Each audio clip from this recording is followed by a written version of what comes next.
During Black History Month, the U.S. Navy Band took time to remember and celebrate the significant contributions that African Americans have made to the nation and its military.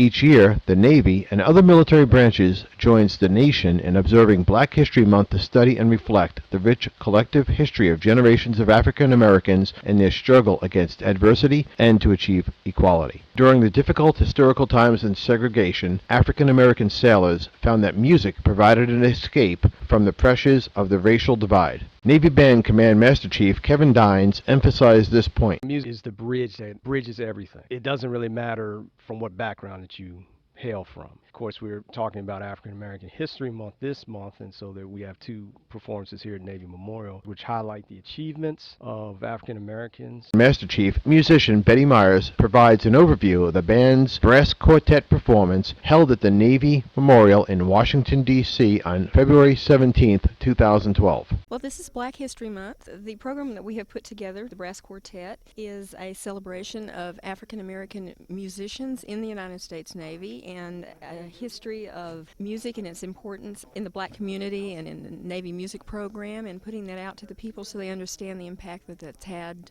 in America. The free, live, public performance, one of two held at the memorial during the month, was coordinated by Chief Musician Stanley Curtis, a member of the band since 1998. Thought about it starting around November. I started listening to a lot of music, collecting scores and so forth, and thinking what would be good, and then talking to various people in the command, seeing how it could be made to happen. The quartet's array of musical selections told the historical story of African American integration in the U.S. Navy with the aid of guest soloist, musician first class Corey Parker, a vocalist with the band. A haunting tune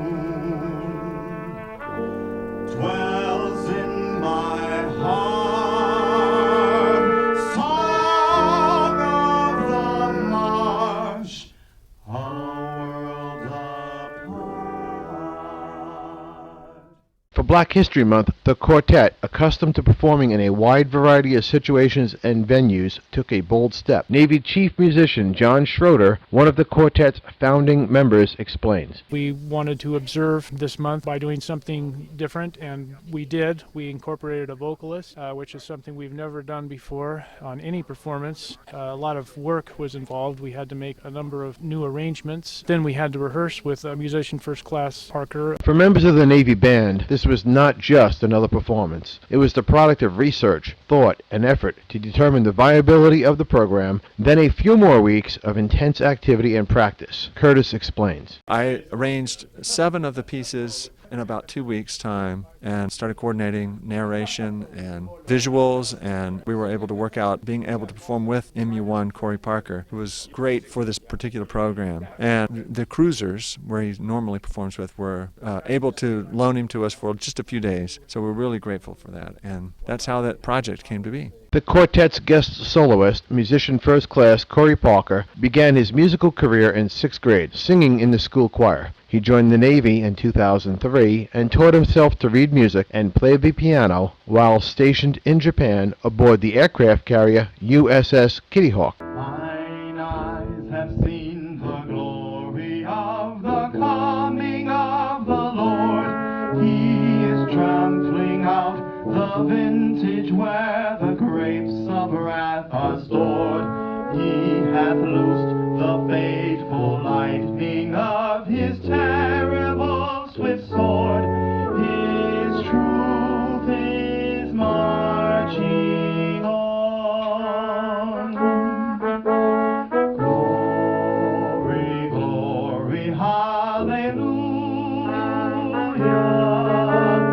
Glory, glory, hallelujah. Musician first class Anthony Hallinan performed as part of the quartet and also served as the program's narrator, helping to educate the audience about African American contributions and connections with the Navy. Many great musicians in the Navy's heritage were Navy musicians. Perhaps the most famous being the jazz trumpeter Clark Terry. Terry received most of his exposure as a featured soloist in The Tonight Show Band with Johnny Carson.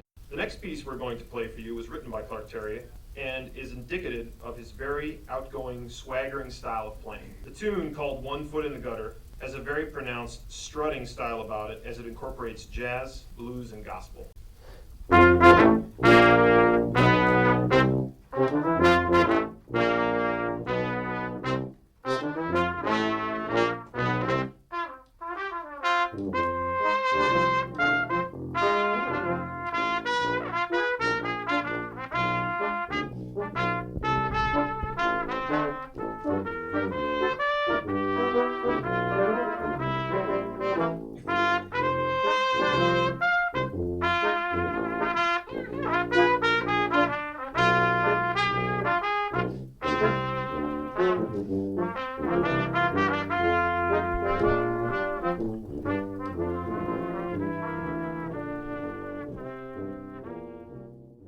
One of America's most influential jazz musicians is a Navy band veteran. John Coltrane is considered by many to be a giant of American jazz music. Born in 1926 in North Carolina, he enlisted in the U.S. Navy in 1945 as a saxophone player and was stationed in Hawaii.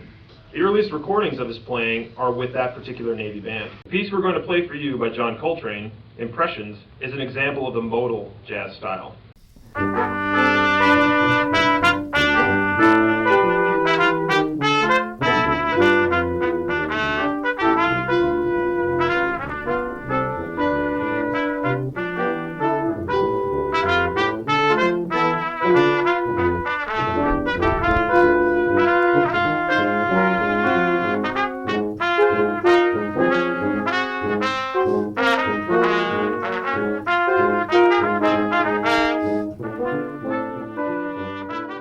Other musical selections highlighted the connections between other prominent African Americans, and in particular African American musicians, with the Navy, including Alton Augustus Adams.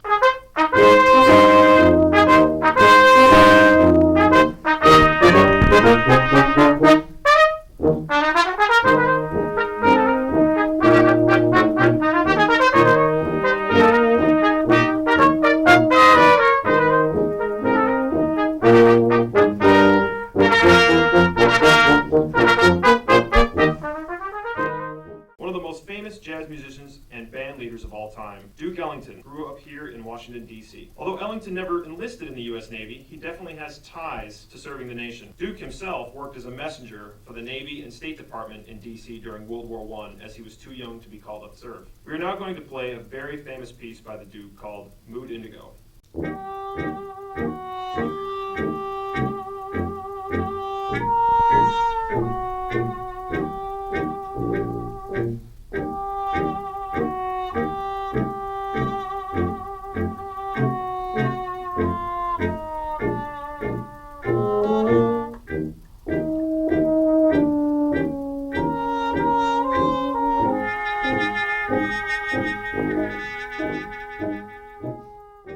Following the concert, Chief Schroeder summarized the brass quartet's feelings about the performance. We really enjoy doing things with the quartet, and today was special because we did something we've never done before, which was incorporate a vocalist. Attendees also enjoyed the concert. Connie Green of Springfield, Virginia, expressed her feelings. I love the Navy Band. I've heard them perform prior to this, and so I just wanted to come and be a part of it, and I am delighted that I came. I really enjoyed the performance. I thoroughly enjoyed the brief history that went along with the performance.